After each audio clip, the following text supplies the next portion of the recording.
I never used to fear the sunset. Before everything changed, dusk in our town was just a scheduled event, a mechanical inevitability, an engineered twilight wound into the gears of the world.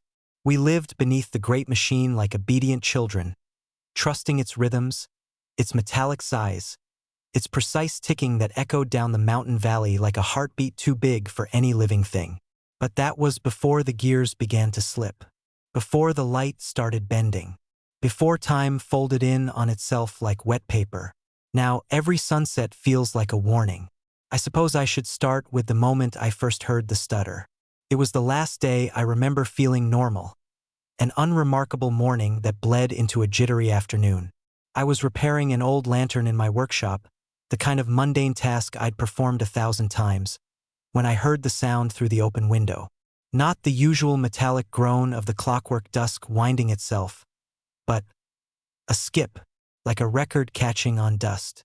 Tick, tick, tick, tick, tick. My hands froze. The lantern slipped from my fingers and cracked against the floor. No one ever hears the machine stutter. The engineers maintain it religiously, almost worshipfully, climbing the mountain in shifts, never leaving it unattended for more than a minute. The apparatus is sacred, our sky, our rhythm, our protector from the unpredictable chaos of natural night. A malfunction was unthinkable. For a long moment I stayed absolutely still, like prey. Then I rushed outside. The sky above Duskvale shimmered with its familiar late afternoon hue, soft amber bleeding into rose. But beneath that comforting palette, I felt something wrong, something tight. The air hummed too sharply, like the world holding its breath. Others noticed too. Doors creaked open up and down the street. People emerged slowly, looking up with knitted brows. "Did it, Skip?" Old Mara whispered from her porch. I didn't answer. I was too busy counting. The machine ticks every 15 seconds, each one resonating down the valley, a guidepost that tells us exactly how long until sunset. I grew up counting those ticks to soothe myself to sleep. I knew their pattern better than my own heartbeat. So when the next one came early, a hitch in the world, tick, I felt it like a pulse of cold water down my spine. Someone gasped. Someone else muttered a fast, frightened prayer. Then, like a child trying to cover a lie, the machine resumed its usual rhythm. Steady, level, perfect. People began to settle. They forced nervous laughter. They went back inside. But I didn't. I stood in the middle of the street long after everyone else moved on, staring at the mountain peak where the machine's tower pierced the sky. The setting mechanism sat inside that tower, a labyrinth of gears large enough to crush houses, powered by ancient technology no one fully understood. And for the first time in my life, I doubted it. The next days were worse. The ticks continued to falter. Not every day, not even regularly, but enough that the entire town walked around with their shoulders near their ears. Baked loaves came out of ovens underdone or burnt. Children mistimed their lessons. Livestock became restless, some refusing to sleep at all. Dogs paced in circles until their paws bled. And I started dreaming of the machine. Not the version I'd been shown on school trips, clean and maintained, lit by lanterns and explained by proud engineers. No, my dreams took me somewhere deeper, into the bowels of the structure, where gears the size of carriages turned so slowly it was impossible to tell if they were moving at all. Each dream ended the same way. A voice whispered behind me, soft, almost curious. "Are you ready for the fold?" When I turned, there was never anyone there. I stopped sleeping. By the third week, the engineers could no longer dismiss the problem. People reported the stutters in waves, 10 in a single day. Time stretched oddly during those moments. Shadows lurched, sounds warped. My vision blurred at the edges as if the world were smearing. I saw a man near the bakery spill flour in one of those slips. It fell not downward, but sideways, brushing against the wall before settling. He swore and crossed himself, eyes wide. Everyone was afraid, but no one was as afraid as the engineers. I saw them gathering at dawn one morning, a whole group of them, 15 or 20, loading tools and equipment into the mountain carriages. Their leader, Master Graham, looked pale, his hands trembling as he fumbled with a spool of copper wiring. Something was wrong. Very wrong. So I followed them. Not openly. I kept my distance on the mountain path, stepping lightly, hiding behind boulders when they turned. The air grew colder as we climbed. The ticks buzzed louder, vibrating through the stones themselves. I felt each one in my teeth. At the mouth of the tower, half carved into the mountain and half built out of dark iron, the engineers stopped. They whispered among themselves, shaken. Then they entered. I waited no more than a minute before slipping in behind them. Inside, the air was colder still, unnaturally so. The stone walls dripped with condensation even though it was dry outside. Everything smelled of oil and old metal. Lanterns lined the tunnel, but their flames flickered strangely, bending in odd directions whenever a tick sounded.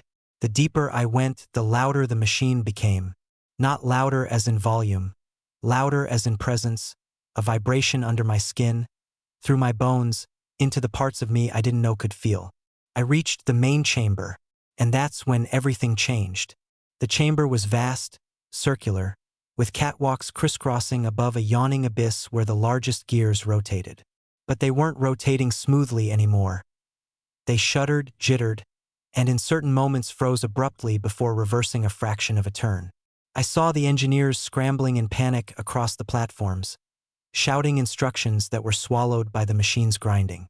Then suddenly the light changed. Not the lanterns.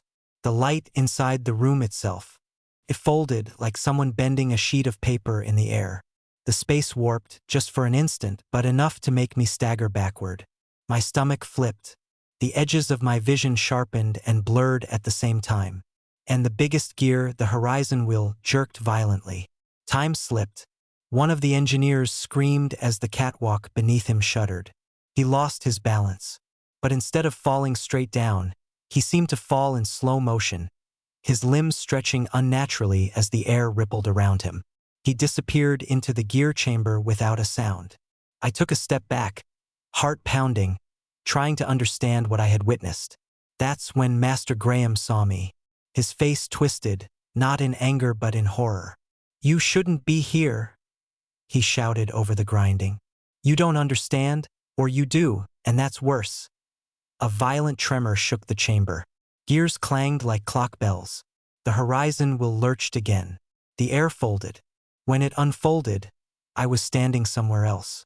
Not far, maybe 15 feet from where I had been, but facing the opposite direction. My breath caught. My legs weakened. Time didn't skip. I did. Master Graham stared at me with an expression I didn't have a name for. "It's starting," he whispered. "What is?" He swallowed, eyes wide. "The dusk is collapsing." A thunderous groan echoed from the depths of the machine, a sound that vibrated through every atom of the chamber. Sparks rained from the ceiling. Engineers shouted in panic. And that's when I noticed the fractures. Hairline cracks in the air. Not the walls. The air itself. Light leaked through them.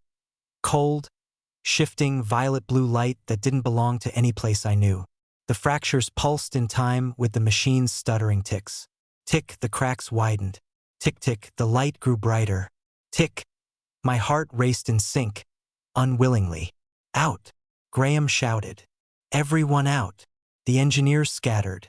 Metal rang beneath their boots. But I couldn't move. Something held me in place. Not physically, but gravitationally, mentally, as if the fractures were pulling at a part of me deeper than bone. A whisper drifted through the air. "Familiar." I froze. "Are you ready for the fold?" My blood ran cold. The whisper had come from the fractures. I took a shaky step back. The cracks widened further, spiderwebbing like shattered glass. Behind them, shapes moved. Shadows without bodies, echoes without sources. Then the biggest crack split open, spilling violet light across the chamber. The world tilted. Someone grabbed my arm. A hand, warm and desperate, and yanked me backward. I stumbled through the tunnel entrance as the chamber erupted in a sound like screaming metal. The door slammed. Darkness swallowed us.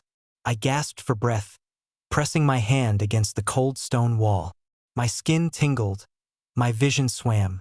The whispers persisted for several seconds before fading into silence.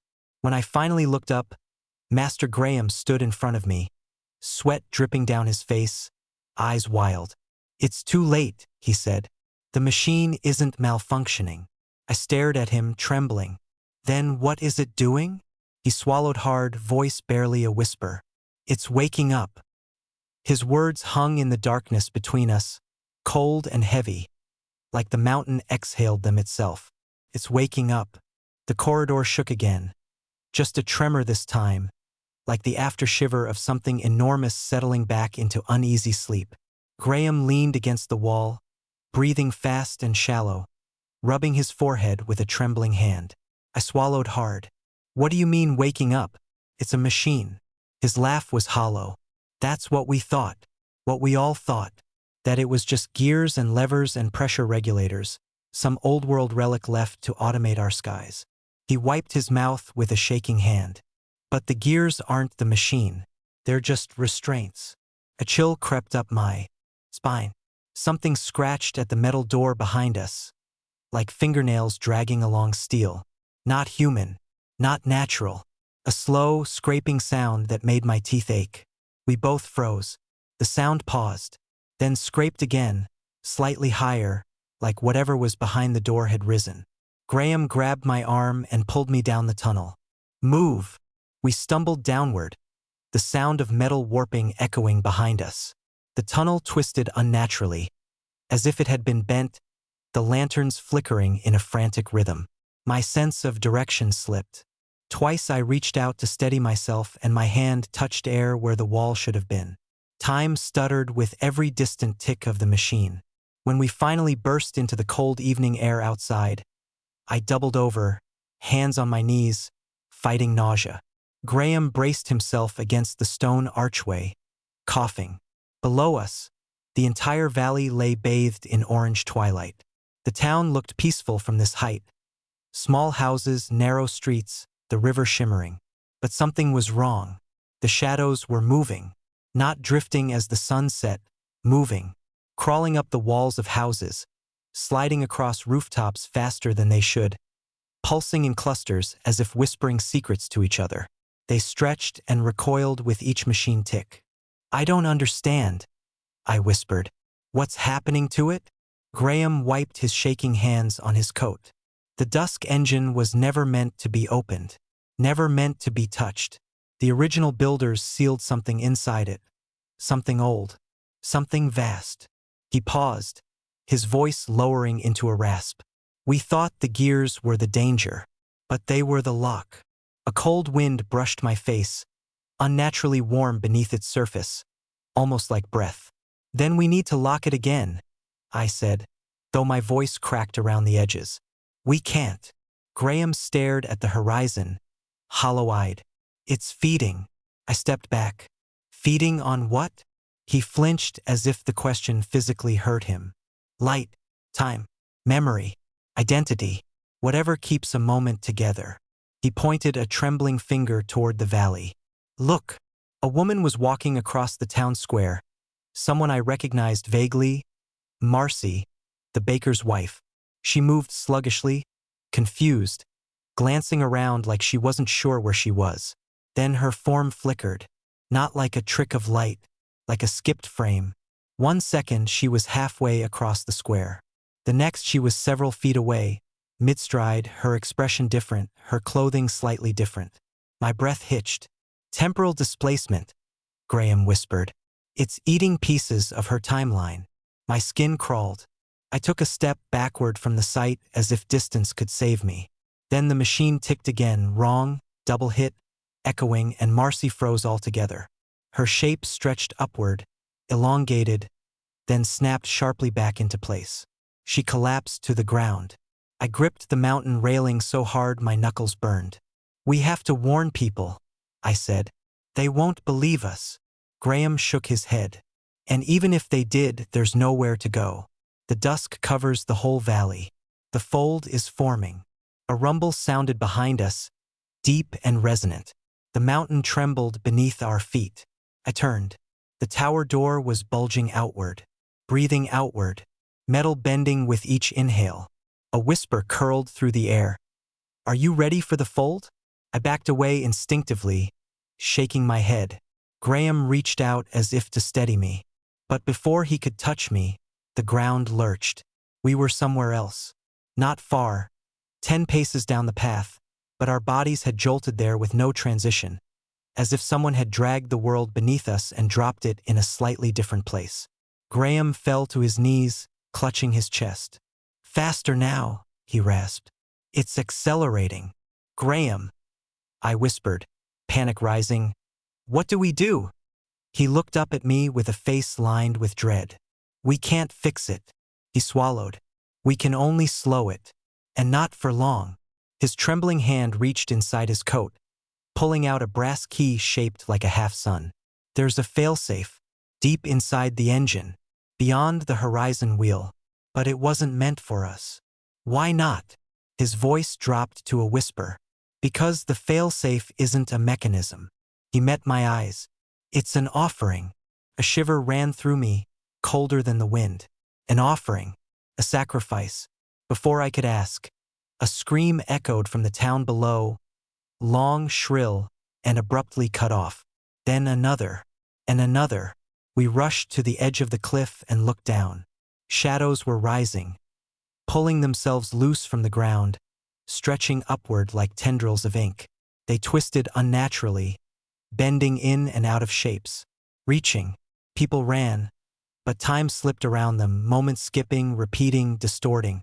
A boy sprinted toward his home only to be snapped backward, forced to rerun the same 10 steps again and again until the shadow engulfed him.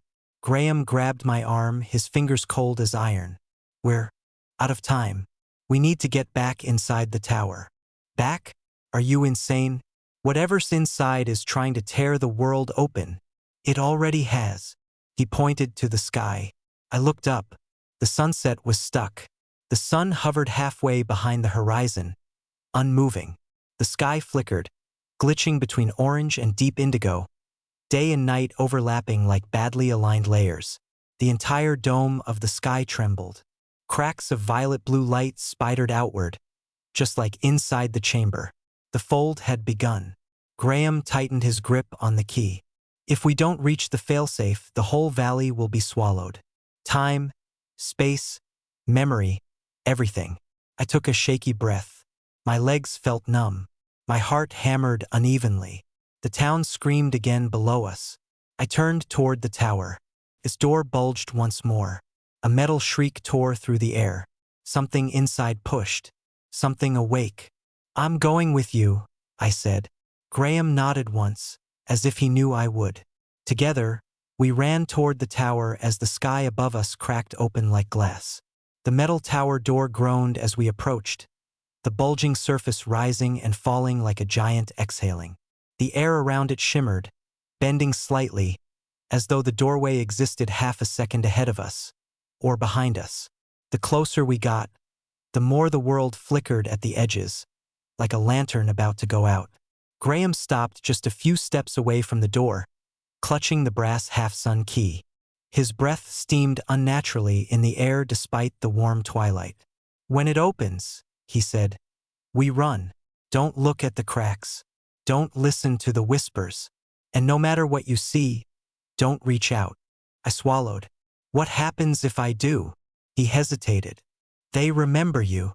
Before I could demand to know what he meant, the door let out a deafening metal snap. A long split tore down the center, opening like a wound.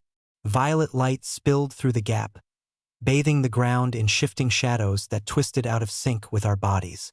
The temperature dropped instantly, so sharply that my lungs seized. Inside, something stirred. "Move!" Graham shouted. We dove through the opening. A heartbeat later, the door slammed shut behind us with a thunderous clang, sealing us in darkness. Then, as if recognizing us, the machine hummed, low at first, then rising until my bones vibrated. The lanterns overhead sputtered to life one by one, flickering shadows across the long stone corridor. We began moving. The tunnel sloped down more sharply this time, as if reconfiguring itself. The air felt thick, heavy, almost viscous. Every breath felt delayed. I could hear my own heartbeat echo back to me in strange patterns, one beat, then an echo seconds later, or half a second, or maybe it was earlier. Time here had begun sliding around like beads of oil. Up ahead, the machinery's pulse throbbed, loud, uneven, struggling. The ticks were wrong. Tick, tick, tick. Tiistai. Seiko. Some were long and stretched like elastic. Others were compressed into sharp, violent jolts. The corridor bent hard to the left, then again to the right, twisting in ways that didn't match the original layout. Graham slowed. It's rearranging. His voice shook. It knows we're heading to the failsafe. Then how do we reach it? He glanced at me, eyes haunted. We trust the path that feels wrong. We kept walking. The walls here weren't smooth stone anymore. They were ribbed with metal veins that pulsed with faint light, almost organic. As we passed them, they hummed back, vibrating the air like breathy whispers forming unspoken words. The faint voice reached me. Fold? I stopped dead. Did you hear that? Graham didn't answer. His face was ashen. Are you ready? My skin crawled. The whisper slid along the tunnel walls like oil, stretching into my ears, soft and intimate. Come closer. No, I said aloud, voice cracking. The whisper chuckled. Panic surged through me. I forced myself forward until I caught up to Graham. He avoided my eyes. As we descended deeper, the tunnel walls shifted from metal to vast panels of crystal-like glass. Faint reflections shimmered on the surface. I slowed. The reflections weren't matching our movements. My reflection stared at me with hollowed eyes, lips moving silently, out of sync, whispering something it refused to let me hear. I stepped back instinctively. Don't look at them, Graham warned sharply. Those aren't mirrors. They're bleed-throughs, pieces of timelines already eaten. Eaten? I repeated numbly. We walked faster. Suddenly the floor trembled with a violent lurch. A clanging roar echoed overhead and dust rained down. I staggered. What was that? Horizon wheel, Graham gasped. It's losing its cycle. We turned a corner and froze. The great chamber stretched before us again, but it wasn't the same. The catwalks had been rearranged into twisted angles, merging and splitting like tangled threads. Gears the size of buildings rotated with sick, nauseating spasms, some reversing mid-turn, others freezing entirely. The largest gear, the horizon wheel, glowed from within, cracks splitting its surface like molten veins. The air around it bent in waves, as if trying to contain something inside. Graham grabbed my arm. We go under it. Under. My voice broke. Last time someone fell under, it swallowed him. It's the only path left. The machine's blocking the direct route. I forced myself to follow him down a steep metal ladder. Halfway down, the chamber ticked. Everything around us warped violently. The ladder twisted, my hands slipping. I dangled over a pit of grinding gears as the world smeared sideways like wet paint, then snapped. I was somewhere else, chest deep in cold mist, standing on solid ground that hadn't existed a moment before. Graham materialized beside me with a strangled gasp, collapsing to his knees. I steadied him. You okay? He nodded weakly, though sweat streamed down his face. Temporal displacement, short-range jumps. It's losing coherence. As if in reply, the horizon wheel groaned. A sound so deep and resonant it rattled the air. A fracture tore open across its center, spilling pure violet light. And from the crack, something reached through. Not a hand. Not anything shaped like a living thing. A limb of shadow and light twisted together, bending in impossible angles, searching blindly across the chamber like a groping antenna. The air around it warped violently wherever it passed, bending light, sound, time. We need to move, Graham hissed. We ducked beneath a low platform, weaving between massive gear teeth that rotated in stuttering, jerking spasms. Hot wind blasted from the machinery, scalding and freezing in alternating bursts. We reached a narrow crawlspace beneath the horizon wheel, a dark passage carved directly under the massive gear. It pulsed above us like a beating heart, Tick, the walls expanded. Tick, the air flickered. Tick, a high-pitched whine filled my skull. I crawled faster. Behind us, something scraped against the floor. Slow, deliberate, dragging itself closer. I didn't dare look back. The crawl space opened abruptly into a vast, circular chamber. A platform stood in the center, suspended over a dark pit, lit by a single pale beam from somewhere unseen. The air felt still here, too still. Graham stepped forward slowly. This is it. The failsafe. He nodded once. The offering altar. My stomach dropped. It was a stone slab carved with symbols older than the town, older than the mountain itself. Dark grooves formed looping scripts that seemed to shift when I wasn't looking directly at them. At the center was a circular recess, the exact shape of the brass half-sun key. Graham lifted the key with trembling fingers. When I place this, he said, voice hollow, it will ask for its offering. What does it want? I whispered. He didn't answer. Instead, he turned to me slowly, eyes shining with a sorrow so deep it hollowed him out. I should have told you, he whispered. The failsafe needs a sacrifice. What kind of sacrifice? My throat tightened. He swallowed hard. A life. The chamber pulsed with a deep thrum. The shadows along the walls began to move. No, Ibrata. No, Graham. You're not. I came prepared, he said softly. I've known for months the machine was waking. I hoped I could reach the altar before it fully stirred. But it's too late now. He looked down at the key. I have to finish this. No. I grabbed his arm. There has to be another way. He shook his head. There isn't. Then, quieter. I'm sorry. I never meant for you to be involved. Before I could stop him, he stepped onto the platform. But something else moved behind us. A whisper curled through the chamber, soft, delighted. I choose the other one. The shadows surged, and Graham's face went white. I didn't understand at first. The words hit the air like frost, but my brain refused to make sense of them. I choose the other one. The shadows quivered, rippling across the chamber floor, rising in tendrils. Graham's chest seized as if something had grabbed him from the inside. He stumbled backward, nearly dropping the brass half-sun key. No, he whispered. No, you can't choose. The failsafe chooses me. I brought the key. I invoked the ritual. A low, sickening hum filled the chamber, almost laughter.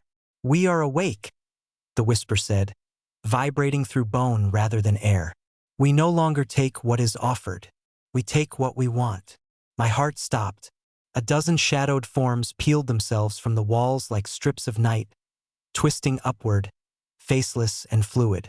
They reached toward me as one sharp, clawed silhouette stretching open like hungry mouths. I staggered back, breath caught in my throat.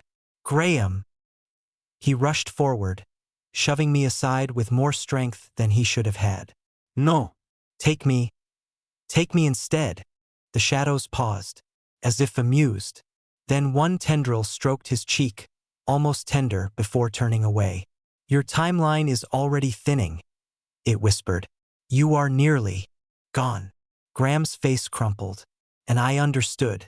His stuttering speech, his trembling hands, his blurred, flickering outline when the machine jumped. Pieces of him had already been eaten. He wasn't whole enough to be an offering. But I was. Run, he choked out, grabbing my wrist. Go. Now. Before I could move, the chamber warped. Not a jump. Not a skip. The world folded. The floor rippled beneath my feet like water. The altar blurred into duplicates, layered copies shifting in and out of phase. Graham's body stretched, snapped back, stretched again. I felt my bones tilt in impossible angles. Not breaking, not bending, just existing wrong. Something cold brushed my neck. A shadow tendril. Choosing me. I screamed and shoved backward, nearly toppling into the dark pit. Graham grabbed me, pulling me upright, forcing me behind him. Stop! He shouted at the shadows. Take the key. Take the altar. Take the machine, just let them go. The shadows recoiled, not in fear, but in interest. There's no point talking to them, a voice whispered beside me. I spun, heart slamming into my ribs. My reflection stood at my shoulder.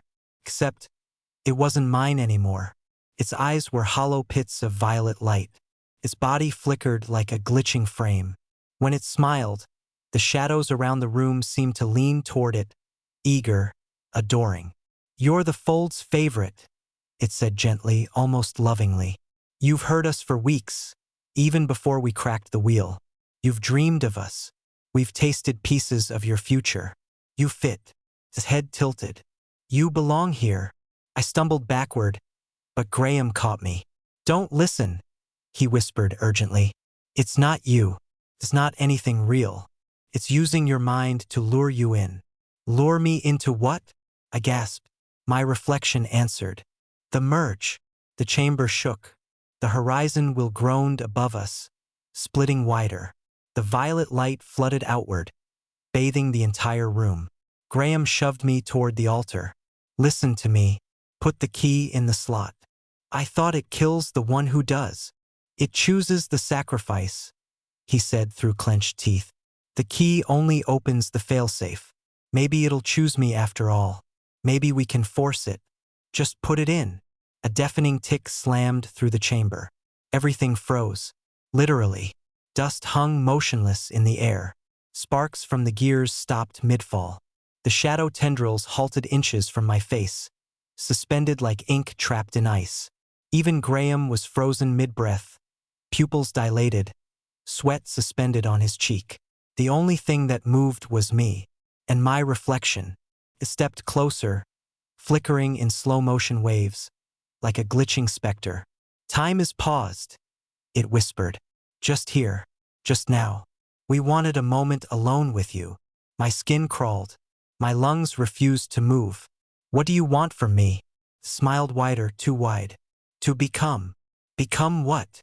It reached out its hand. Its fingers elongated, tapering into perfect shadow points. "Become us." I stumbled back against the altar. "No," the reflection sighed. "But you already heard our voice. You let us in. You're already folding. Look." Pointed. Graham's frozen image shimmered, slightly transparent, like a fading photograph. The catwalk above flickered like two overlapping frames. And then, horrifyingly, I saw it. My own hand flickered. Just the outline. Just for a second. But it was enough. "You're dissolving," the reflection whispered gently, almost sweetly. "Piece by piece. If you refuse the merge, you'll scatter into the folds. Every moment you've ever lived will peel away from you until there is nothing left but static." No, iwisparat, shaking. "I don't believe you." "Then look at the altar." I turned slowly. In the polished stone surface, I saw not a reflection, but an absence. A missing shape where I should have been standing. A hole in the image shaped exactly like me. I gasped. The reflection leaned close, breath cold on my ear. "You can either vanish," it whispered, "or you can join the dusk, become part of the fold, become endless." My pulse hammered so violently it hurt. "They want me," I whispered. "Why? Why me?" The reflection answered without hesitation. "Because you're the only one who looked at the crack and didn't look away." Then time snapped back into motion. The shadows surged. The chamber shook. Graham gasped and staggered forward. "Put the key in," he cried. The ground split beneath my feet. Violet light poured upward. The shadows grabbed my ankles. My reflection reached toward my chest. And the altar pulsed once, like a beating heart demanding its offering. The shadows surged up my legs like freezing tar. My muscles seized. My breath caught. Graham lunged toward me, grabbing my arms and trying to drag me away from the altar. But the shadows held fast, tightening with a hunger that felt disturbingly eager. "Fight it!" he shouted over the roar of the folding chamber. "Don't let it take you." "I'm trying," I rasped, but my voice came out distorted, like an echo bouncing. Through a tunnel, a violent tremor ripped through the room. The horizon will above us cracked further, molten lines of violet splitting its surface. A torrent of warped light cascaded down, flickering between solid and liquid, time and not time. It was beautiful, terrifying, hypnotic, and for one dizzying second I felt it. The pull, the promise, the infinite open mouth of the fold, waiting to consume me completely. Become us, it whispered. Become endless. I clutched Graham's arm harder, anchoring myself. Don't look at it, he shouted. Focus on me. I tried. I really did. But the shadows crawled higher, wrapping around my hips, tightening around my ribs. They weren't just restraining me. They were pulling pieces of me apart, unraveling time like thread. Memories slipped sideways in my skull. My vision fractured into doubled, tripled images. I saw myself at different ages, running through childhood streets, repairing lanterns in my workshop, standing alone in the stuttering dusk, all layered on top of each other like ghostly transparencies. This is what merging looks like, the reflection whispered behind me, its tone soft, almost consoling. Nothing is lost. Everything becomes one.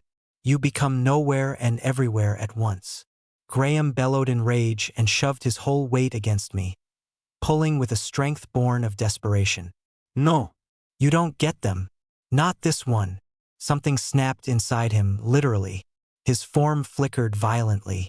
Half of him vanished for a half second, then returned misaligned, like his body had teleported an inch to the left.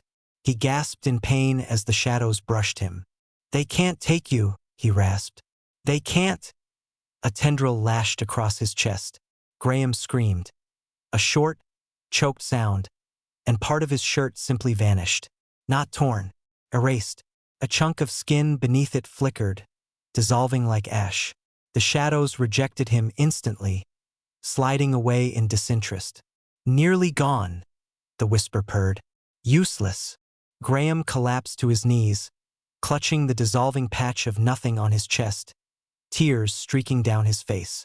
Damn you, he sobbed. Damn you. Take me. Not them. Take me. Too late, the shadows whispered. We choose the one who listens. The altar behind me pulsed again. Boom. A deep heartbeat, hollow and heavy. The shadows constricted. Pain exploded through my stomach as another memory tore sideways. My mother's face. My first day fixing clockwork. The warmth of morning light. They all warped together, folding in on themselves. No. Graham roared and threw himself at the altar. He slammed the half-sun key into my hand. My fingers closed instinctively around the cold metal. Do it, he shouted.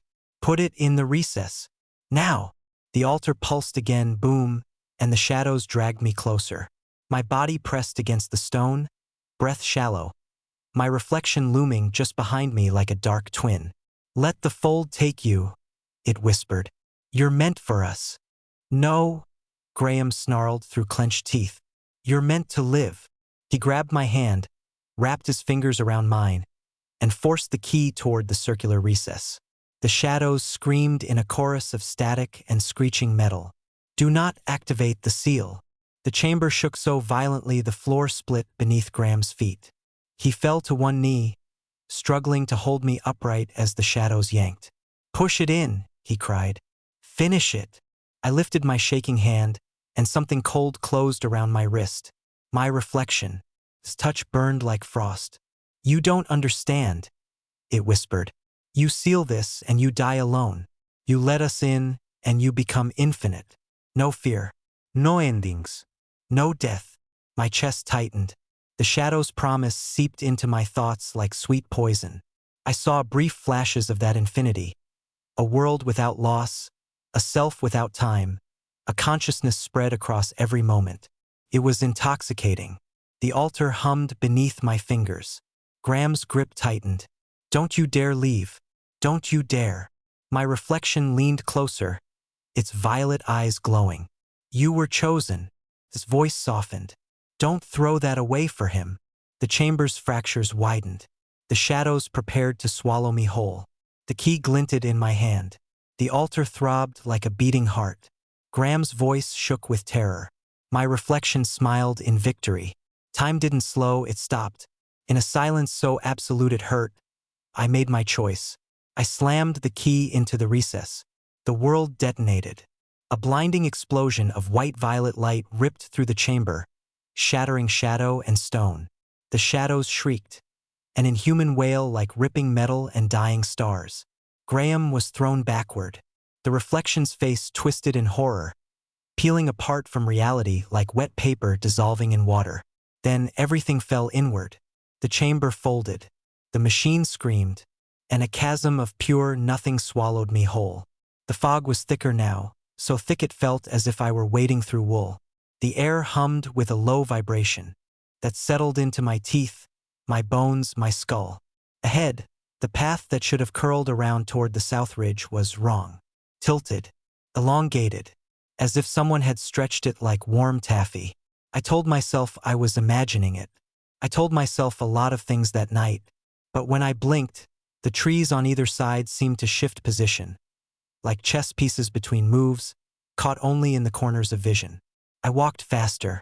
The sun, what little of it still flickered above, strobed weakly, jerking higher, then lower, as if suspended on a fraying wire. Each lurch of its movement sent a stuttering pulse of shadow through the valley. My breath burned in my throat.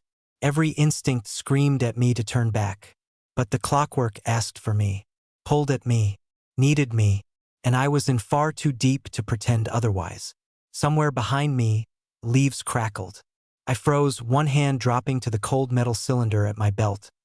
A flare, useless for anything except signaling for help no one would send. The sound came again. Then again, soft but deliberate. "Who's there?"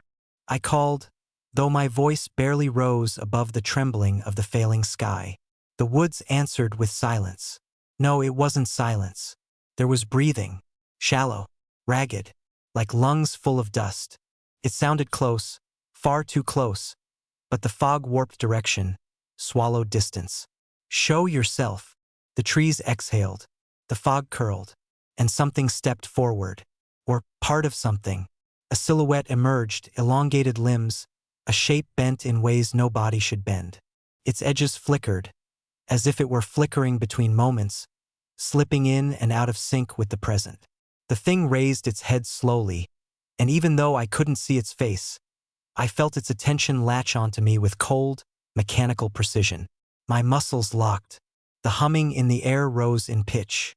The creature, or whatever it had once been, took a staggering step forward. Then another. The ground beneath it cracked in a pattern too rhythmic to be random. Clock ticks imprinted into dirt. This thing came from the dusk apparatus.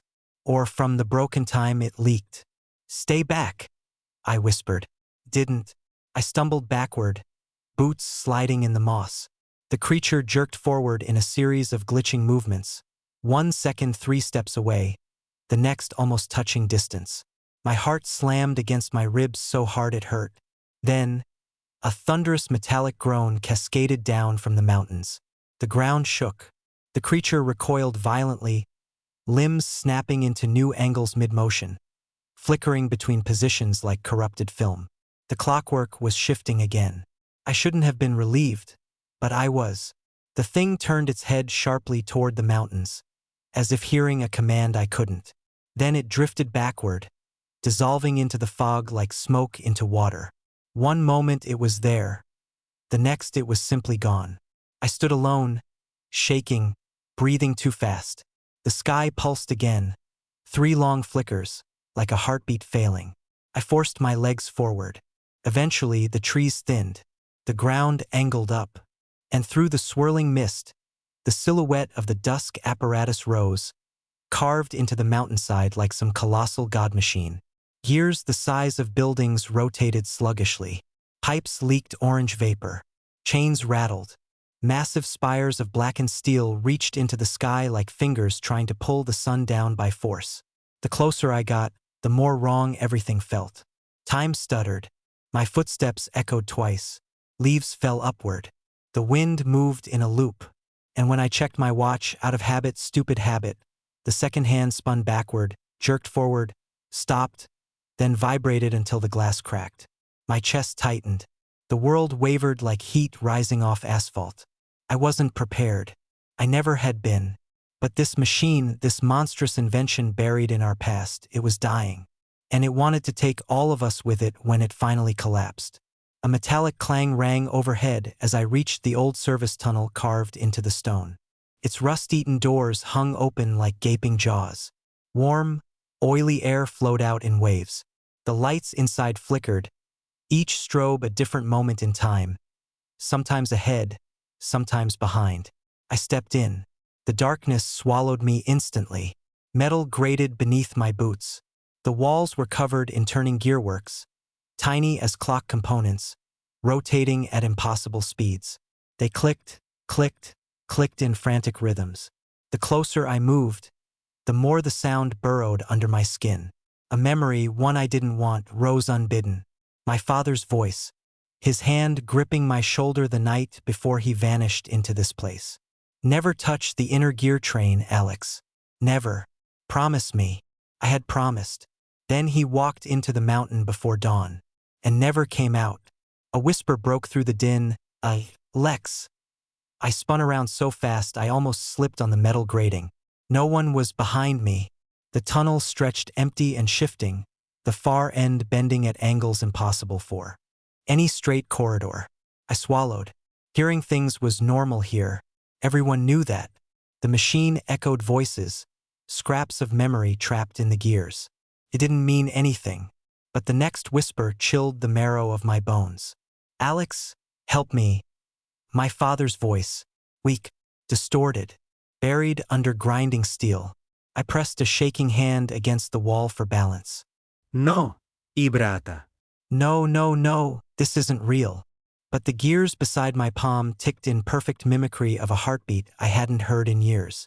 I forced myself forward, deeper into the bowels of the apparatus. The air thickened with burning oil, hot metal, and the sickly sweetness of something rotting.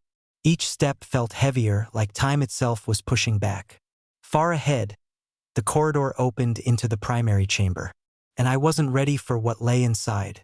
But I walked toward it anyway, because whether I liked it or not, this machine was calling me, dragging me, and whatever had taken my father wasn't done yet. The primary chamber swallowed sound the moment I stepped inside. It was vast, cathedral-like, its ceiling lost in the spiraling gloom above, its floor a shifting mosaic of gears grinding beneath a thin layer of grated metal. The air shimmered with heat. The walls pulsed faintly, as if the entire structure had veins. I had been here once before as a child, but then it had been alive in a different way. Controlled, predictable, the dusk cycle humming like a heartbeat that everyone in town had learned to trust. Now it was feral. Sparks rained from platforms high overhead. Chains swung with no rhythm, clattering like bones in a storm. Great piston arms slammed into place in spasms, jerking the false sunset machinery back and forth. Glowing orange coolant leaked from pipes, pooling like molten amber before evaporating into choking fumes. And at the center, where the time core should have been still and steady, it convulsed. A great sphere of interlocking brass plates rotated out of alignment, grinding against itself with teeth-rattling screeches. Pulses of fractured light burst from its seams, each one freezing the world for a fraction of a second before releasing it. I took a single step forward. The world jumped, my vision doubling, then tripling, every version of me a split second out of sync. I gagged on the sensation, felt like falling in every direction at once. A shadow shifted at the far end of the chamber. My throat went dry. I knew before I fully saw it. Someone was there. Someone human. They were crouched beside the base of the time core, hunched over a control console with frantic, trembling hands. Tools lay scattered around them, wrenches, arc cutters, spools of conductive wire. Their coat was long, oil-stained, patched 100 times. I knew that coat. I knew the shape of those shoulders. I knew the way they flinched at every metal groan of the dying machine. Dad! The word left my lips before I could stop it. The figure stiffened. For a long moment they didn't move. Then, slowly, so slowly, it turned its head toward me, and I felt my stomach drop through the metal grating. It was my father's face, but wrong. Too pale, too sunken. The skin pulled tight around the cheekbones. His eyes, God, His eyes were mismatched in time, one blinking a fraction before the other. His movements stuttered, delayed, every motion glitching like corrupted footage. "Alex," he rasped, voice scraping like metal dragged on stone. I stepped backward without meaning to. He reached out a shaking hand, fingers twitching as if they were trying to remember how to move. "No, stay back," I whispered.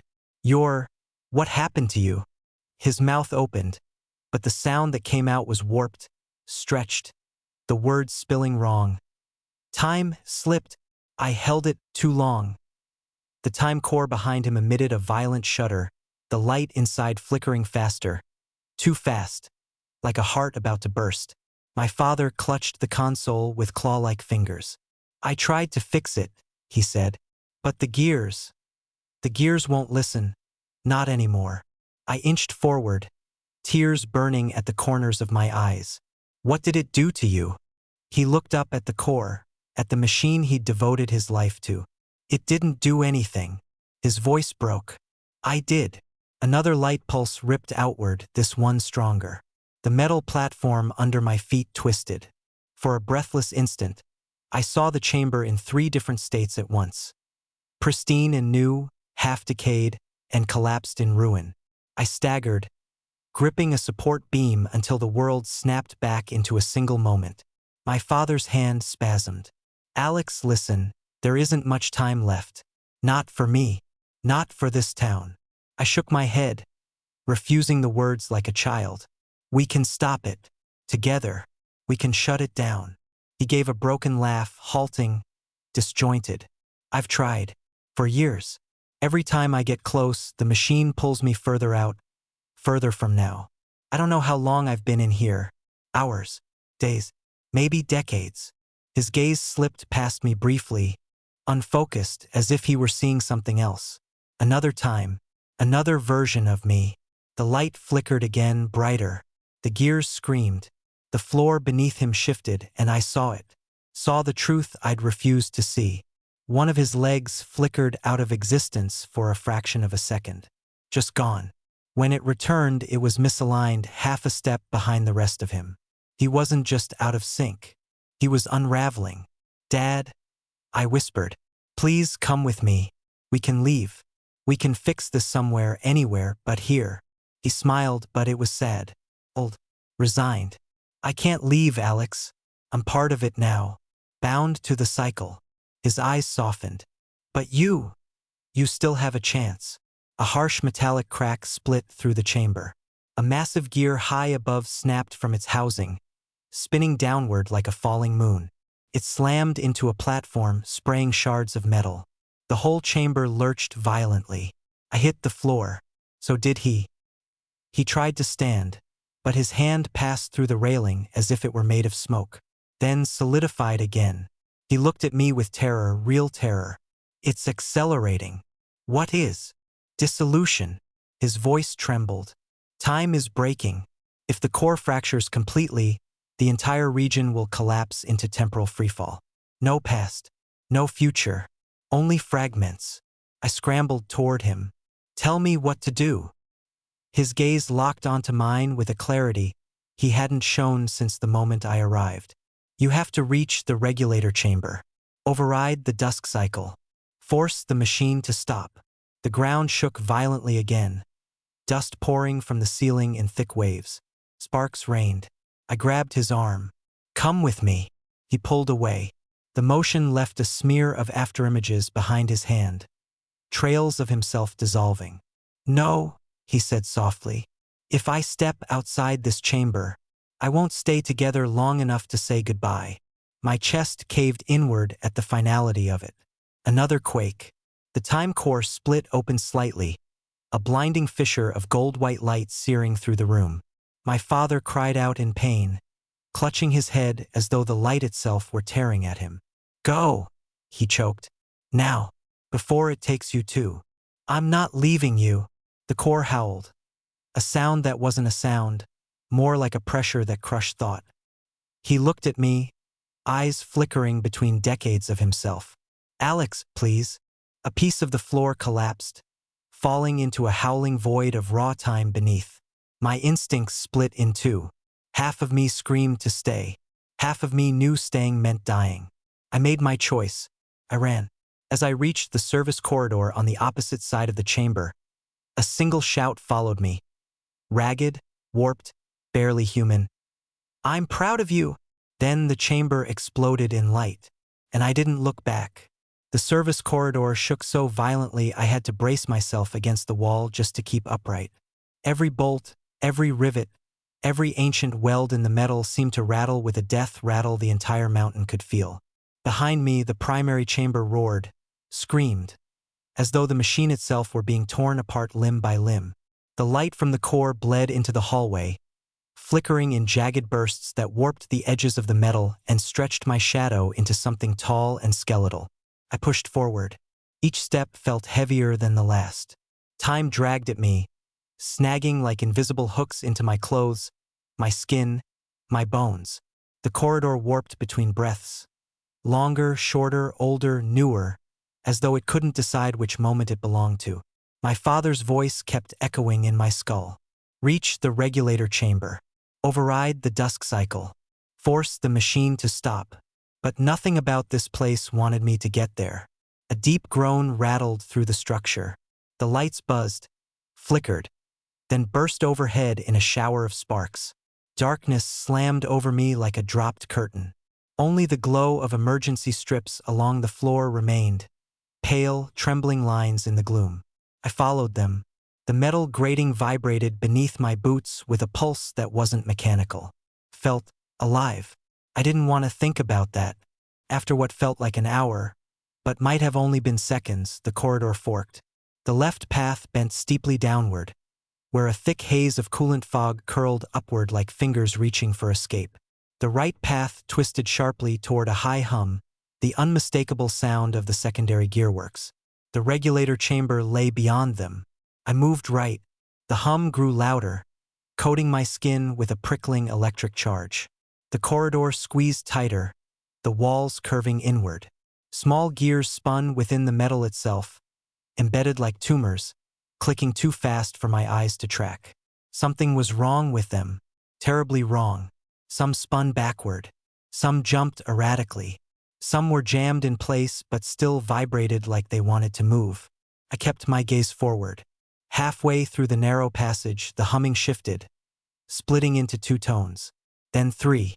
Then dozens. It sounded like voices were hiding in the frequencies. Whispers layered so densely I couldn't make out a single word. My spine crawled.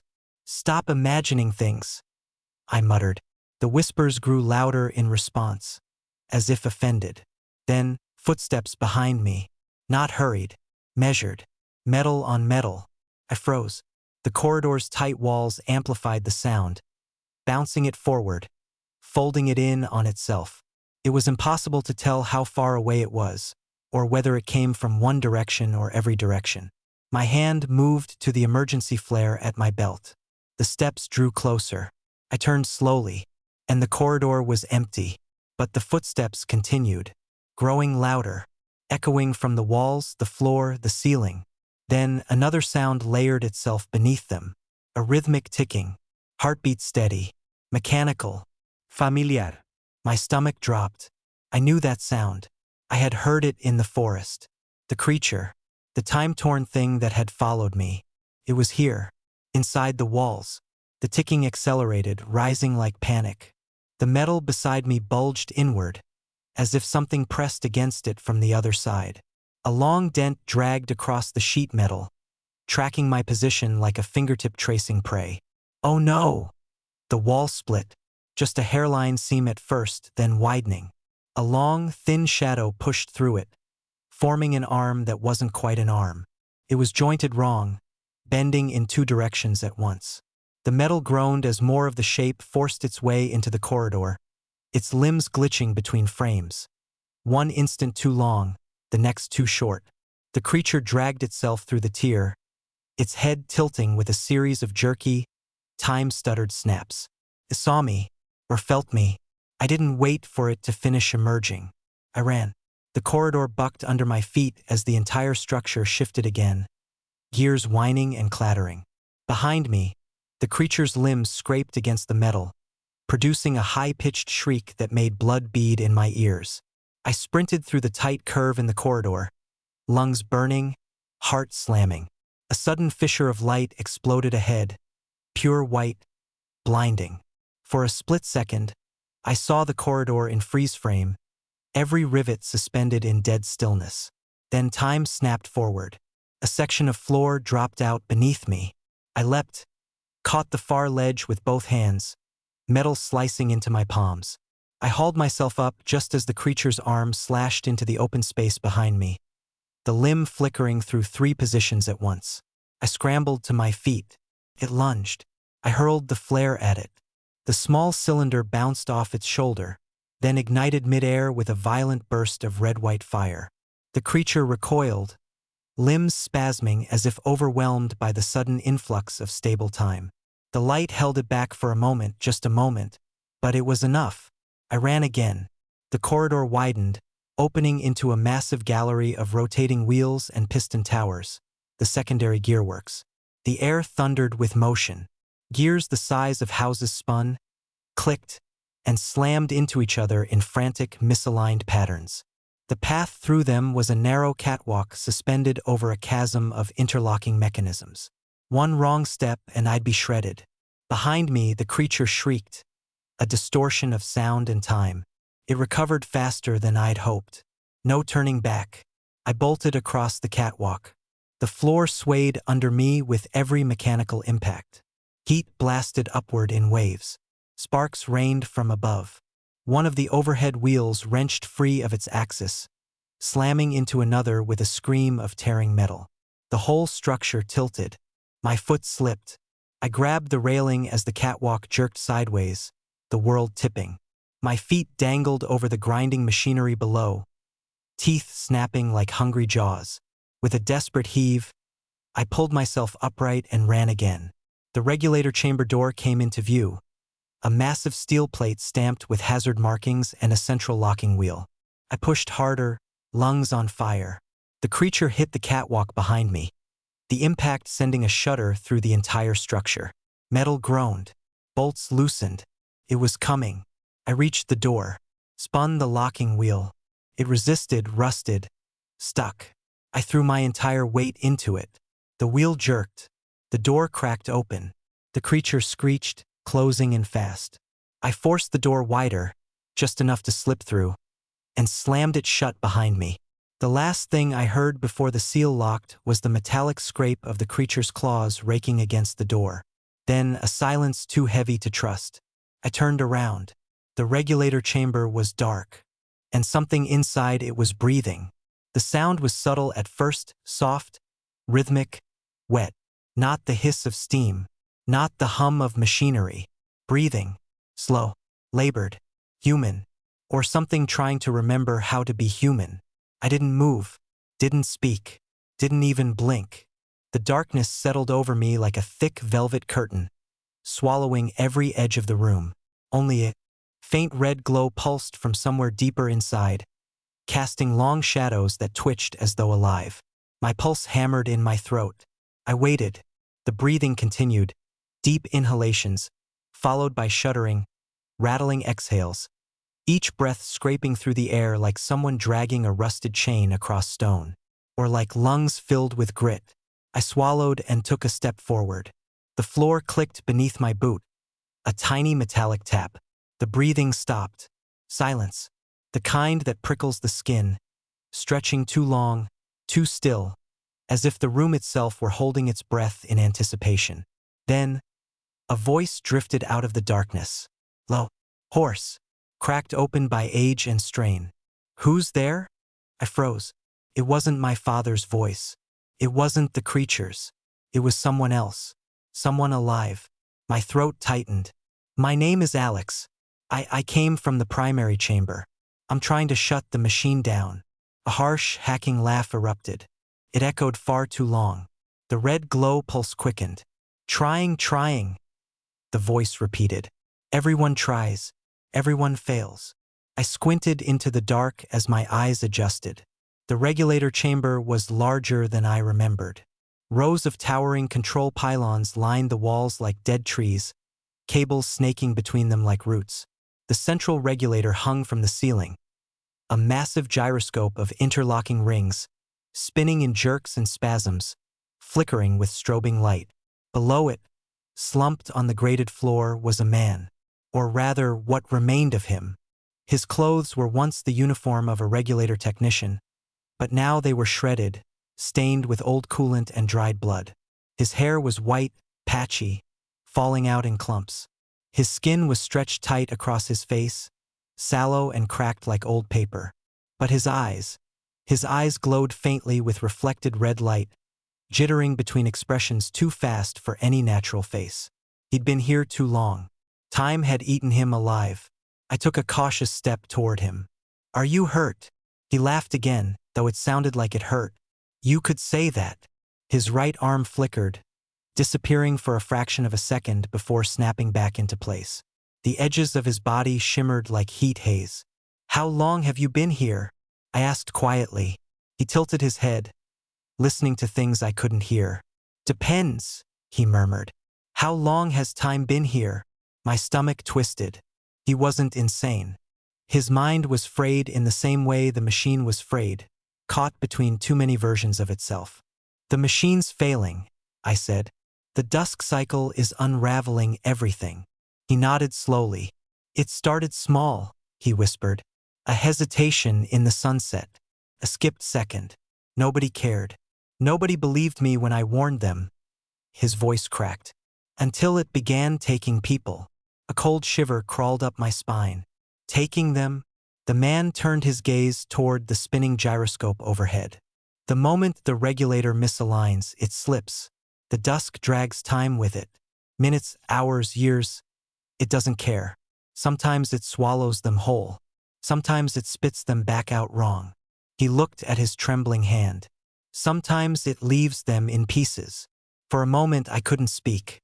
"I'm here to shut it down," I said. "My father. He told me the machine can still be stopped." At the mention of that word, father, the man's head snapped toward me with unnatural speed. "Your father," he said slowly. "He was the last one who tried to repair the core from within. He lasted longer than the others." He blinked, and for a heartbeat, his face aged decades, then snapped back. "Do you know what happened to him?" My jaw clenched. "I saw him. He's still alive, but he's—" "I know," the man said softly. "The machine won't let go of someone who understands it. Keeps them, uses them, breaks them down into moments and memories." He dragged himself slightly upright, wincing. "You don't have long. The regulator is almost gone. The dusk cycle is eating itself now. And if it collapses completely—" "I know," I whispered. "The whole valley will go with it." He nodded. "Then listen carefully. The override is possible, but dangerous. You'll need to realign the regulator rings manually." He pointed a trembling finger toward a control column half buried in shadows. 3 switches. 1 lever. 1 manual crank. I stepped closer. "Tell me what to do." But before he could answer, something thundered against the sealed door behind me. The creature. A second slam rattled the bolts. The technician flinched. "It followed you?" "It's been following me since the forest." His expression twisted in fear. "That's not a creature," he whispered. "That's a lost moment. Piece of time torn free. It will hunt anything that still exists normally. It wants to make you like it." The door dented inward. Once, twice. Metal screamed. I backed away from it. "What do I do?" I asked, voice rising. The technician forced himself upright with a shaky breath. "You have to start the override. Before that thing gets in. As long as the regulator begins the shutdown sequence, the machine will collapse inward. It'll suck everything caught in its fracture back into the core, including that abomination." The door buckled. Sparks jumped. The technician held my gaze with sudden, urgent clarity. "Alex, listen. If you shut this thing down, there's no guarantee your father will survive it." I froze. The world shrank around that single sentence. "You're saying I have to choose?" I whispered. He nodded once. Save the valley, or save the man trapped outside of time. The door split down the center. A long, needle-like limb slid through. I stared at the technician, breath trembling. "What would you do?" I asked. His answer came without hesitation. "I would let the machine die." The limb scraped wildly, peeling back metal like foil. "And," he added softly, "I would let myself die with it." The creature shrieked beyond the door. I turned to face the regulator rings. The floor vibrated beneath my feet. The world trembled with imminent collapse. I stepped toward the controls and chose. The room shook so violently that dust poured from the ceiling in thick, choking clouds. The regulator rings overhead spun in desperate, jerking motions, each rotation screaming in protest. The creature outside hammered again, louder, tearing the door open inch by tortured inch. A long crack split down the metal, the glow of broken time leaking through like poisonous light. I forced myself toward the control pillar. My heartbeat thudded in my throat. My father's distorted face flashed behind my eyes. His fractured voice, his pleading. My hands trembled as I reached the first switch. Save the valley, or save my father. I couldn't think about it. Not now. Thinking meant hesitating, and hesitating meant dying. The first switch clicked downward. A deep tremor rolled through the chamber, and the regulator rings flared with blue light before slipping back into their frantic rotation. "That's one," the technician rasped. "Two more." The creature's limb punched through the door, slicing through the air with a stuttering blur. The metal squealed as another arm forced its way in beside the first. The technician cried out, "Hurry!" I stumbled to the second switch, gripping the pillar for balance as the floor lurched. The ring overhead skipped a full rotation, then another, its axis visibly collapsing. "Come on! Come on!" I slammed the switch down. The chamber roared. A pulse of pressure blasted outward, flattening my hair to my face, nearly throwing me backward. The gyroscope rings slowed for a moment, just a moment, but long enough to see how badly they were misaligned. Teeth were stripped from some of the ring cogs. Chunks of metal hung by threads. Energy pulsed wrong, stuttering like a dying pulse. "One more!" the technician shouted. His voice glitched halfway through, as if the sound itself were being chewed and spat back out. Behind me, the creature forced its head through the widening crack in the door. Its face, or what should have been a face, warped and snapped through multiple shapes at once, time-lagged features blending and unblending in sickening loops. Where its eyes should have been were hollow pits filled with swirling amber light. It saw me. It lunged. The technician threw himself at a console, slamming his fist into it, sending a burst of red sparks into the air. A metal shield dropped in front of the door, a secondary barrier, but the creature's claws were already inside, scraping, tearing, screeching against steel. "You're running out of moments," the technician yelled. I reached the third switch. My hand hovered over it, hesitating not because of fear, but because of certainty. The moment I pulled this, the machine would start its death throes. My father, he would, no, pulled it. The third switch slammed downward with a heavy thunk. The regulator rings shrieked as if dying, light bursting outward in a violent storm of crackling blue arcs. The entire chamber shook so hard I fell to one knee. The floor dipped, warped, reshaped under me as the time fractures intensified. "Now the crank," the technician wheezed. "It's on the central column, Geo." I sprang to my feet, stumbling toward the massive hand crank protruding from the base of the gyroscope mount. It was old, rusted, so stiff it looked welded into place. I grabbed it with both hands, muscles screaming. It didn't move. "Harder," he shouted. The creature tore another section of the barrier away with a bone-splitting shriek. "I'm trying," I growled through gritted teeth.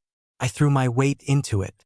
It groaned, shifted, moved a single inch.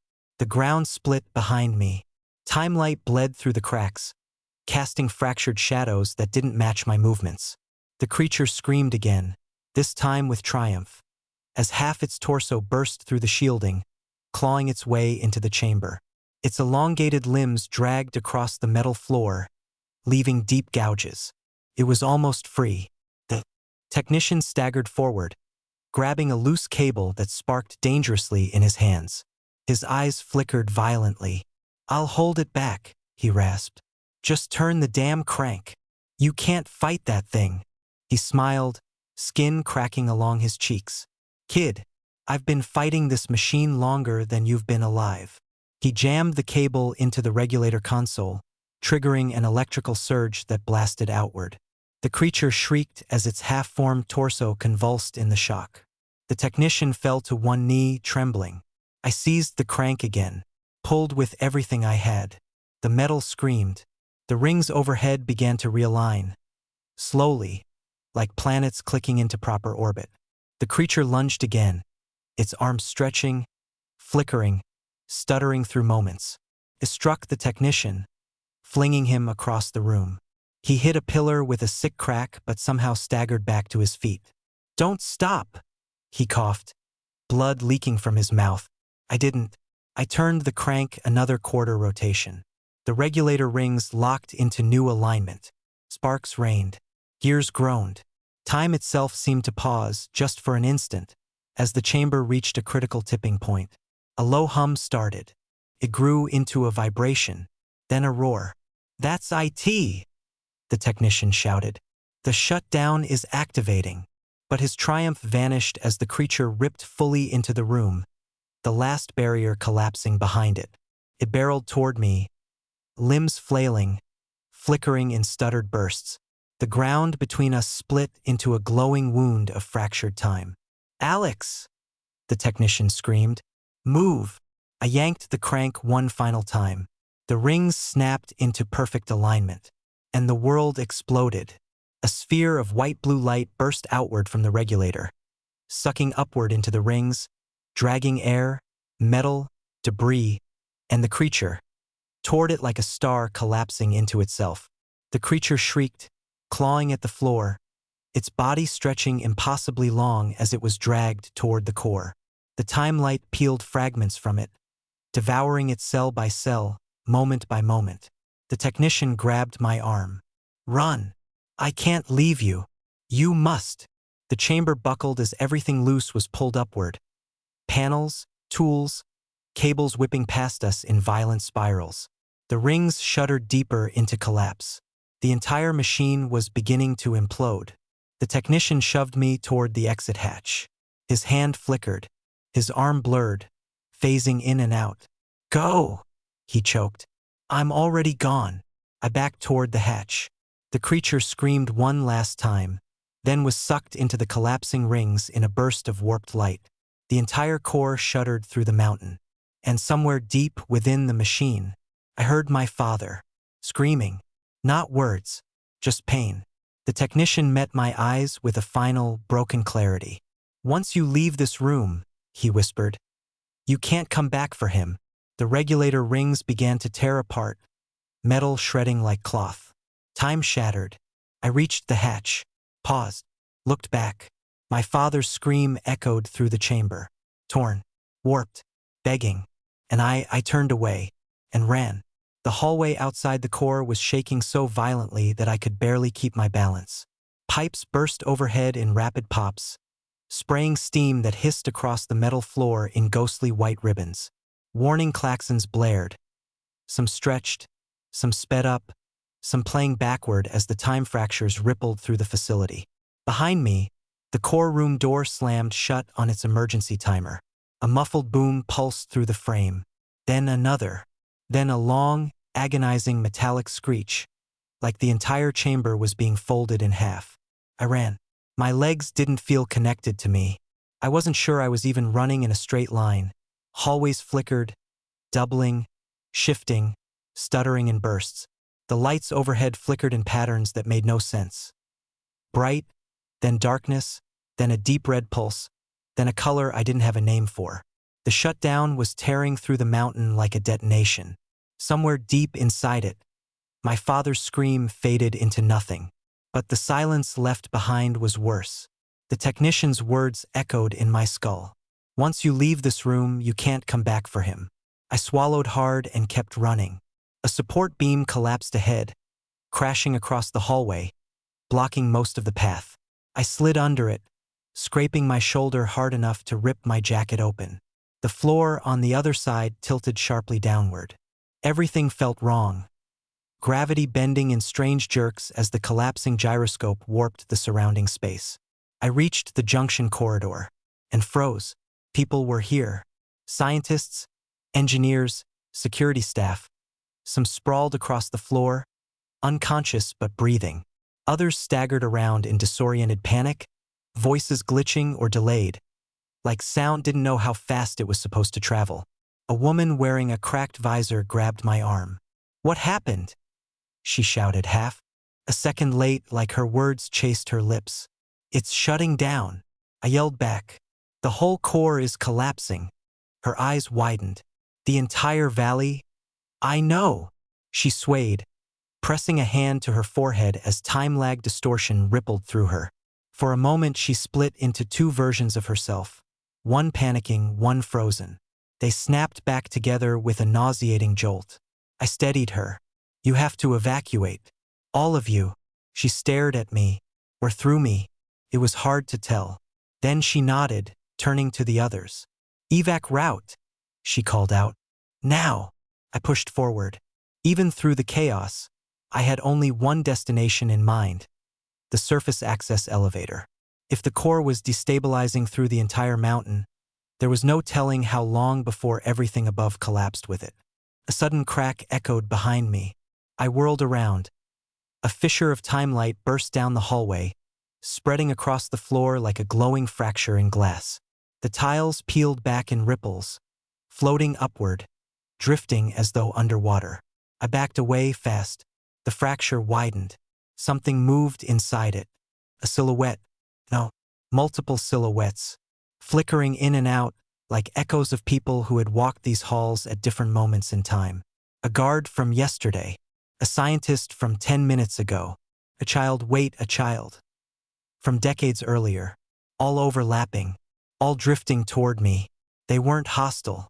They didn't even seem aware of me. But their presence meant one thing. Time was no longer stable in this part of the facility. If the fracture widened, the echoes would thicken. And if I got trapped in one, I wasn't coming back. I turned and sprinted. The elevator doors were in sight now, just at the end of the sloping hall. The ground heaved beneath me. A low groan rumbled through the metal, the mountain shifting under the strain of the collapsing core. Dust drifted down in slow motion, then sped up, then froze for a heartbeat before falling normally again. The elevator lights flickered desperately. I slammed the call button. "Come on! Come on!" A deep, metallic whine echoed from the elevator shaft, slow at first, then rapidly speeding up, then stopping altogether. The doors shuddered, opened a crack, jammed. "No, no, no!" I wedged my fingers into the gap and pulled with everything I had. The doors creaked open another inch. A voice called from behind me. "Alex!" I spun around. It was the technician, or something that looked like him. His outline glitched, flickered, parts of him phasing in and out as if half his moments had been eaten away. His eyes flickered with a jittering blur of different expressions. "You have to get out," he choked. "The mountain is going to collapse. The shutdown didn't finish right." "What do you mean?" He staggered closer, leaving faint afterimages behind him. "It stopped the breach, but not the instability. You have minutes, maybe less." I grabbed the elevator door again, bracing my foot against the wall. "Come with me." He laughed, a broken, stuttering sound. "I'm already somewhere else." His hand flickered through solid metal. His body was becoming less real by the second. "Go," he rasped, "before you end up like me." I pulled. The elevator doors finally gave way, sliding open enough for me to slip inside. I turned back to him, but he was gone. Not walked away, gone. As if he'd never been standing there at all. My chest tightened. I stepped into the elevator and slammed the emergency rise lever upward. The doors scraped shut. The lift lurched, and began the slow, shuddering ascent toward the surface, as the mountain groaned around me. The elevator jerked violently only a few meters into its ascent. For a moment I thought the entire shaft had collapsed. that the mountain had folded inward and taken me with it. But then the cables strained, groaning, and the lift continued crawling upward. Slow. Too slow. Every second felt like it stretched and snapped, irregular and nerve-shredding. The emergency lights bathed the small car in a flickering red glow, pulsing like a weakening heartbeat. I pressed my back to the wall and tried to breathe. The air tasted wrong. Metallic. Thin. The kind of thinness that suggested the mountain above was cracking open, letting in air where air shouldn't be. A deep rumble rolled through the stone. Dust cascaded down the elevator walls. The lights flickered once, twice, then dimmed until the only illumination came through the narrow grated ceiling from the shaft above. But that faint glow flickered too, bending strangely as if light was being refracted through something invisible. Something temporal. Then the lift shuddered to a complete stop. No, no. Keep moving. Keep moving. I slammed my hand against the control panel. The buttons fizzled, blinking randomly, their labels rearranging. The up symbol shifting between shapes, the alarm sign flickering through different languages. The elevator cables above groaned with a slow, spine-deep tension. And then a voice drifted through the shaft. Soft, far away, distorted. Alex. Not again. I squeezed my eyes shut. Not now, I whispered. Please, not now. But the voice grew clearer. Closer. You shouldn't have come back here. My father's voice. My throat tightened until it hurt. I looked through the grated ceiling. Something was descending the shaft above the elevator, a shape blurred by shadow and the flickering distortion of half-broken time. Not a body, not a silhouette, a smear, as if reality couldn't decide which version of him to show me. Go back, the voice whispered. Go back before it's too late. Tears prickled my eyes, not from sentiment, but from fear. Deep, primal fear of the unnatural, of the machine twisting a dead man's memory into a warning. I can't go back, I whispered. It's collapsing. I have to reach the town. You don't understand, the echo said. The collapse started long before tonight. Something scraped down the shaft, metal screeching. The shape above contorted, shifted. No, mal te place. One moment there was a single blurred outline. The next 2, then 5. Each one a staggered, glitching image of my father at different ages. Younger, older, gaunt, weary, terrified, calm. All overlaying and phasing through each other like ghosts trapped in a prism. My breath hitched. Stop, I whispered. Please stop. They didn't. They drifted closer. I stumbled backward until my shoulders hit the elevator wall. The lights warped. The air thickened. The distorted figures merged into one shape again. Taller, distorted, joints bending in impossible angles as if time had warped the bones underneath. Alex, the thing rasped. You should not have touched the core. I didn't. My voice cracked. You entered it. It breathed. That was enough. The machine marked you. My pulse hammered. The elevator creaked, straining under some unseen force. The distorted figure pressed a splayed hand against the ceiling grate. The metal warped inward, bowing like hot wax. Bolts snapped one by one. I flattened myself into the farthest corner. The thing's voice thickened, layered with dozens of overlapping tones. Some familiar, some not. You can't leave the mountain. I have to. You won't.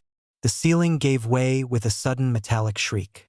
The thing slipped into the elevator, a mass of shifting limbs and faces flickering through ages, the edges of its form blurring, breaking apart into fragments of moment and memory. Its presence froze the air around it. My breath crystallized. It reached toward me. My back hit the emergency breaker panel. Instinct did the rest. I slammed my palm into the oversized red lever. A surge of electricity exploded through the elevator. The world flashed white. The creature convulsed, splitting into a dozen shards of flickering afterimages. Light tore through it like lightning through smoke. Screeching voices overlapped, glitched, collapsed into silence. The thing imploded, collapsing inward, sucked violently into a single point that sparked once and vanished. The elevator lurched upward again. Fast. much faster than it should have. I clung to the railing as the lift shot through the shaft at a dangerous, rattling speed. Wind screamed around the car. Lights flickered past like streaks. The cables groaned, threatening to snap. Then, boom, the elevator blasted through the upper hatch doors, and I stumbled out into open air, fresh, cold night air. But the town was wrong. Night had fallen, but the sky wasn't dark. The horizon pulsed with a mechanical glow, like thousands of gears grinding behind the clouds. The sun, not the real sun, but the artificial one, hovered at a broken angle in the sky, stuttering through frames of sunset and dusk and midnight in sick, rapid flickers. Buildings warped under the shifting light, elongating, shrinking, bending as time fractured across the valley. Screams echoed from the streets below. The world was breaking. No, the world was changing. Because the dusk apparatus wasn't done. The shutdown had only been the beginning. And as I stared across the trembling city, one truth settled over me with chilling certainty. Something was coming out of the mountain, and I was the only one who had seen inside. The wind tore at my jacket as I staggered out of the elevator ruin and onto the overlook platform. The valley trembled beneath me, shuddering with each pulse of corrupted light radiating from the failing sun engine overhead.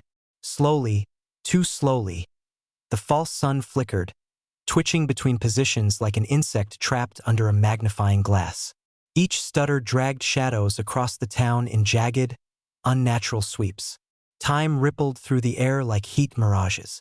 I could see people below, running, falling, disappearing into fractures that opened like shimmering cracks in reality.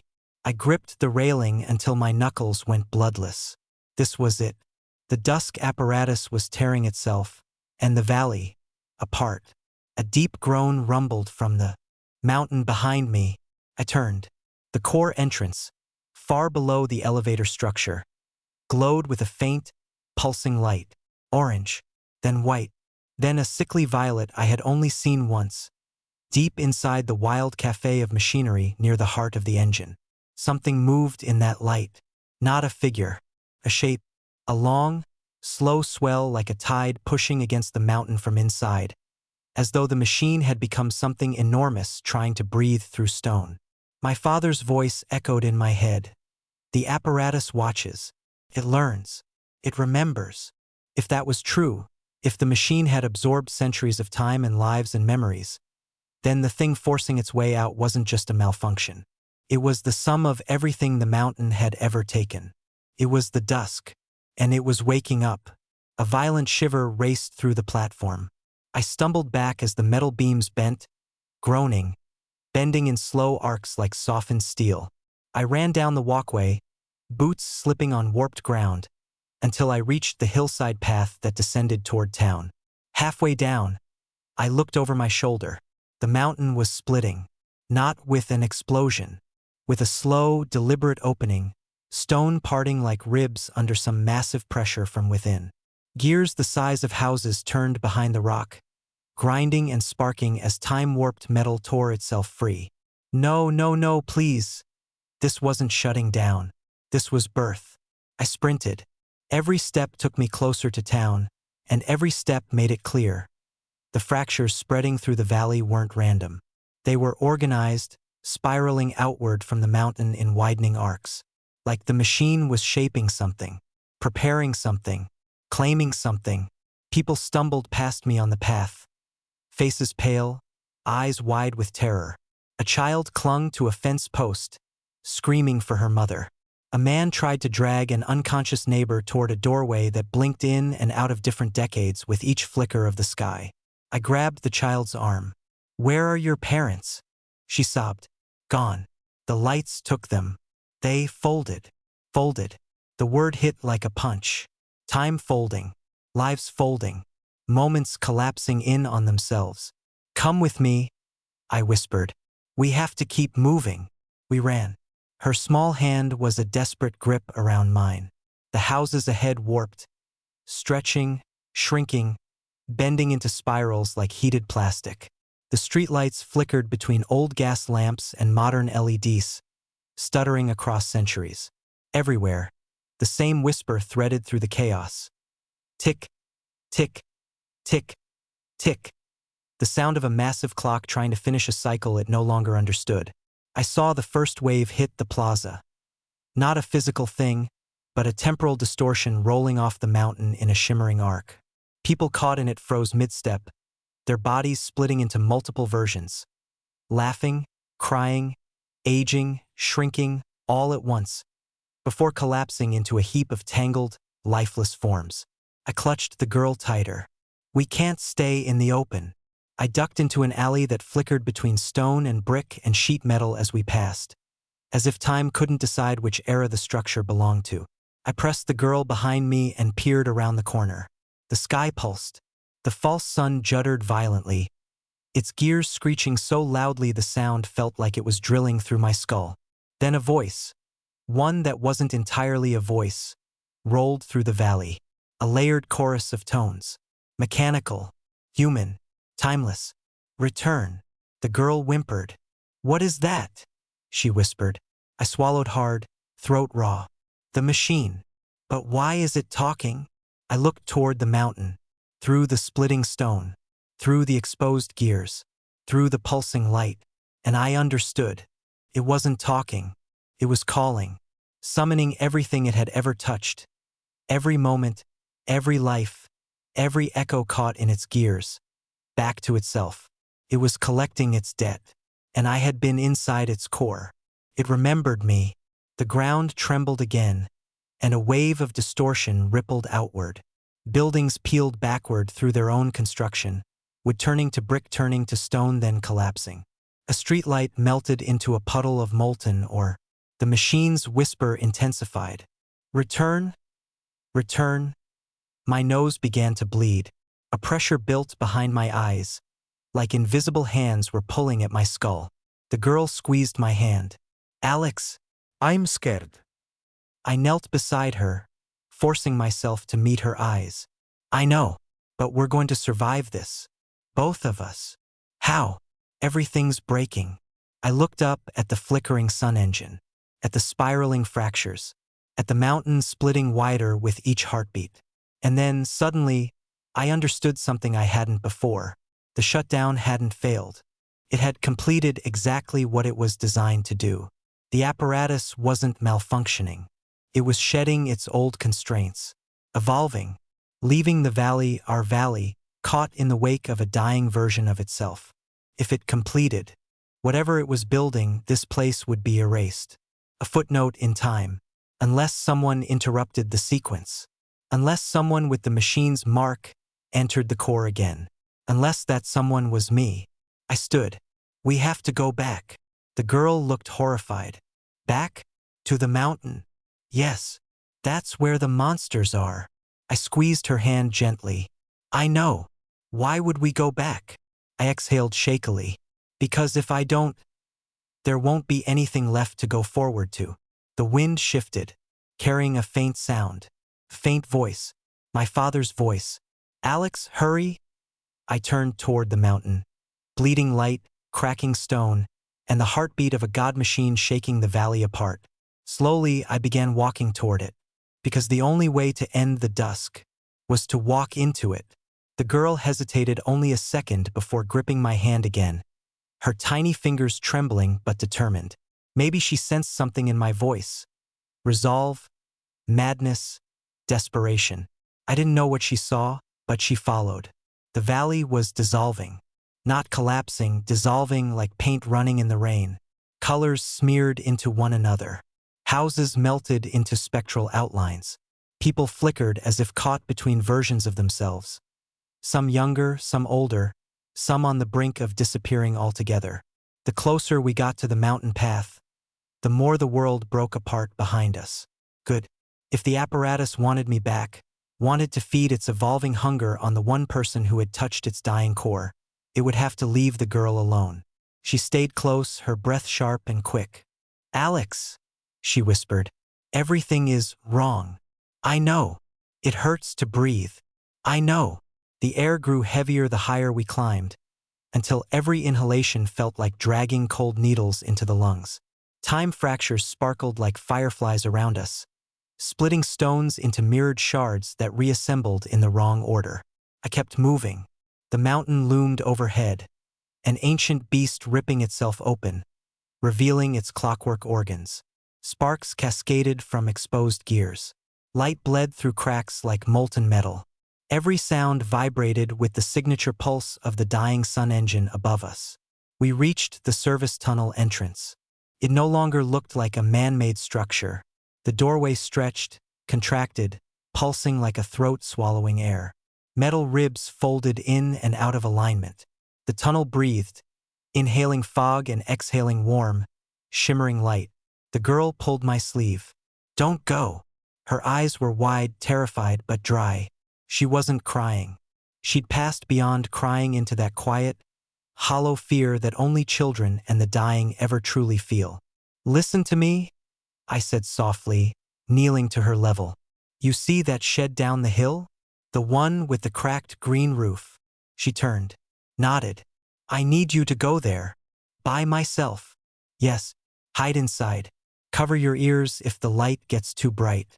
Don't come out unless you hear my voice. Only my voice." Her lip quivered. "You're coming back?" I hesitated. "Leet." "Yes." She stared at me for a long moment. Long enough to know she didn't believe me. But she nodded anyway, because she was brave, because she had no choice, because we were two small souls standing at the throat of a god machine and lies were the only comfort left. I squeezed her shoulder gently. "Run." She turned, took 3 steps, stopped.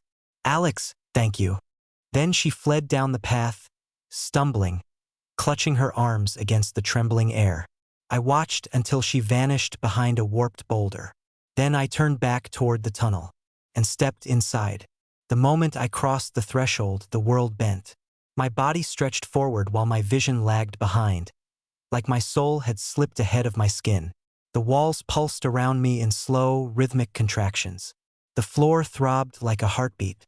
Deeper. I pushed on. Every step took me closer to the spiral glow of the core chamber, except it wasn't the same core I had entered earlier. This one pulsed like a living thing, an embryo of mechanical divinity reknitting itself from centuries of stolen time. Voices whispered from every direction. Some I recognized, some I didn't, all overlapping, all pleading. "Alex? Return? Join? Complete." The chamber opened before me, and I froze. The heart of the apparatus now hung suspended in a lattice of shifting gears that moved like bone under flesh. Fluid, impossible. A sphere of molten timelight pulsed at its center, swelling and contracting like a lung. Faces flickered inside it. Faces of people long dead, people living, people yet unborn. Time, all time, compressed into a single sentient mass. And it saw me. A surge of hot wind blasted outward, ripping dust and metal shards into a cyclone. The sphere brightened, its inner fragments swirling faster. Then a familiar outline pulled free from the light. My father, or the ghost of him, or the memory the machine had swallowed and resurrected into something that wore his shape wrong, like skin pulled tight over broken clockwork. He glided toward me. No footsteps, no breath. "Alex," he said softly. My throat closed. "You're not him." His smile flickered, gentle, then cracked, then gentle again. "I am what remains." The sphere pulsed behind him, as if impatient, as if hungry. "I didn't want you to come back," he whispered. "But you were always going to. What does it want from me?" I demanded, voice shaking. He tilted his head, eyes shimmering with fractured moments, different expressions flickering in each iris. "It wants to return to its origin, to finish its cycle, to become what it was meant to be. And if I refuse?" He stepped forward, gently touching my cheek with a warm, flickering hand. "Alex, you already belong to it." I jerked back. "No, yes." His voice layered into dozens. "You touched the dying core. You became its final carrier, its last bridge. Without you, it cannot complete its evolution. With you," he glanced back at the sphere, "dusk becomes eternity." The chamber trembled. Light flared. Gears screamed. The machine was ready. It wanted me, needed me, and if I gave myself to it, the valley would melt into its new infinite dusk. No more days, no more nights, just one endless folding moment. I stepped backward. My father, its version of him, reached out. Alex, it will hurt less if you don't fight. I swallowed, closed my eyes, and whispered, then I guess it's going to hurt. I reached for the emergency breaker still clipped to my belt, the one tool the machine hadn't absorbed. A violent rip of air tore through the chamber as the sphere sensed my intent. My father's face twisted into something monstrously mechanical. And oh, too late. I yanked the breaker free and slammed it against the junction plate beside me. The chamber exploded in white. A scream. Not human, not mechanical, something older than both. Ripped through the mountain, shattering the gears, the walls, reality itself. Light tore through time, unspooling centuries in a heartbeat. The sphere convulsed, cracked, collapsed inward, then detonated in a shockwave that erased everything. Everything except silence, cold air, darkness. I lay on my back, staring up at a sky I hadn't seen in years. A real sky, blue, open. The mountain behind me was quiet, dead. Smoke rose from cracks where molten metal once pulsed. The machinery was still, completely still. A small voice whispered beside me. Alex! I turned.